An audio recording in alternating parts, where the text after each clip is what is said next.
Earliest period. The original entrepreneurs were, of course, traders and merchants. The first known instance of humans trading comes from New Guinea around 17,000 BCE, where locals exchanged obsidian, a black volcanic glass used to make hunting arrowheads for other needed goods. These early entrepreneurs exchanged one set of goods for another. Around 15,000 BCE, the first animal domestication began taking place. And around 10,000 BCE, the first domestication of plants. Each tribe would become experts at certain tasks, such as farming, hunting, gathering, fishing, cooking, tool making, shelter building, or clothes making. As different people got better at different tasks through specialization, they were then able to exchange with one another for the various goods and services needed, increasing the benefits for all. The invention of money. Silver rings or bars are thought to have been used as money in ancient Iraq before 2000 BC. Early forms of money, called specie, would often be commodities like seashells, tobacco leaves, large round rocks, or beads. Middle Ages. Middle Age gained a new type of entrepreneurship known as banking. In this type of system, the bankers lend funds to kings and clergymen for the projects they wanted to put up and pay their debts to the bank if they raised enough money to pay the bankers.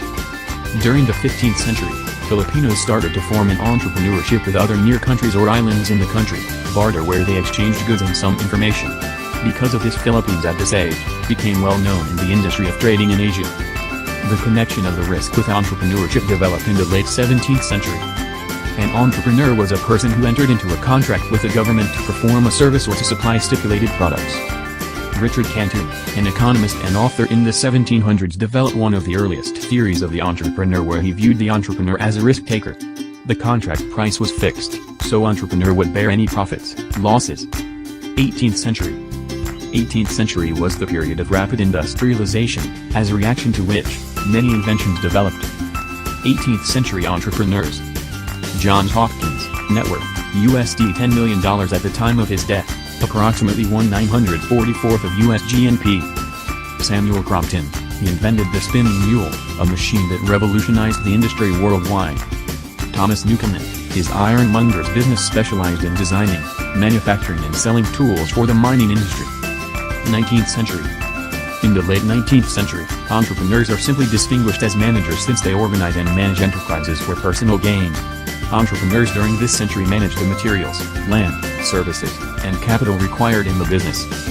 During the early 19th century, an entrepreneur made use of the Philippine sugar to export around the world. They are essential in the creation of new sugar estate and native labor to transform Philippine jungle into agricultural lands.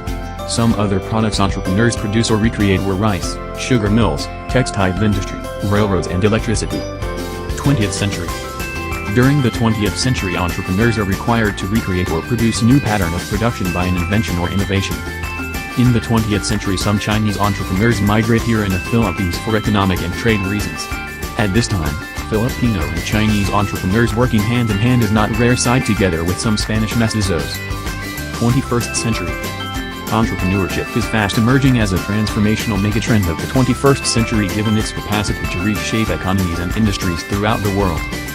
Here are a few advancements in technology that have made it easier to do business in the 21st century. Social media platforms have made it easy for entrepreneurs to promote, market, and advertise their products and services. The idea of e-commerce is still relatively new in the Philippines, but this trend continuously rises. Many Filipinos are now aiming to grab the opportunity to use the internet in making a profit. Websites like OLX.ph, formerly Sulit.ph, and Ozdido.ph are starting to dominate the online buy and sell transactions in the country. Small business owners can provide their products to customers in a fast and efficient way. You can now receive products in one day, instead of a week. Some businesses can provide their services to their customers virtually without having to meet them in person. This is especially true in the technical field like website development and IT. You do not need an office to have a small business because you can work from the comforts of your own home. All you need is a laptop computer, cell phone, and portable printer. There are many societal advancements that are making it easier for the 21st century entrepreneur to start and sustain their own business. The world of entrepreneurship has changed greatly in the last few decades, and it has changed for the better. So, if you have the desire to start your own business or become an entrepreneur, you can do it without being fearful of doing so.